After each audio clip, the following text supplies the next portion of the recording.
On Tuesday's broadcast of CNN This Morning, White House National Security Council Coordinator for Strategic Communications John Kirby stated that the decision to send cluster munitions to Ukraine is primarily motivated by inventory issues and a shortage of regular shells, not whether the cluster munitions are a helpful capability for Ukraine.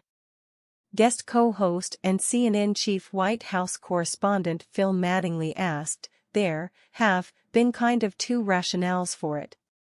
One is the fight that the Ukrainians are now in, where Russians are very dug in across the front lines. These would be a helpful defense capability to have. The other is purely running out of the defense industrial issues that the US and its allies are having." Which is it? I've heard both as the explanation. Which is it? Kirby responded, "Well, it is actually both, Phil.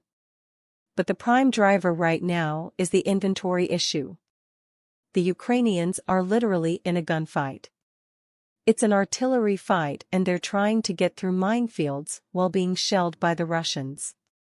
So, it is a very heavily dependent, it's a fight that is heavily dependent on artillery, and they are going through many thousands of rounds per day. And it's difficult for the West to keep up with the artillery shell production that they need, what we call unitary shells, single explosive shells.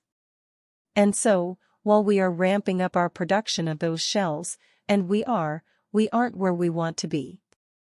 So, as a bridge, so that they don't run out of shells, so that they can continue to fight in this gunfight, we're going to provide them with the bridging solution of some cluster munitions. Now, the cluster munitions do add some capability to them. They do allow them a little bit more flexibility in breaking through some of the Russian defenses. But the main reason is really to get us a bridge to a larger production rate of unitary normal artillery shells that they can continue to use in this counteroffensive.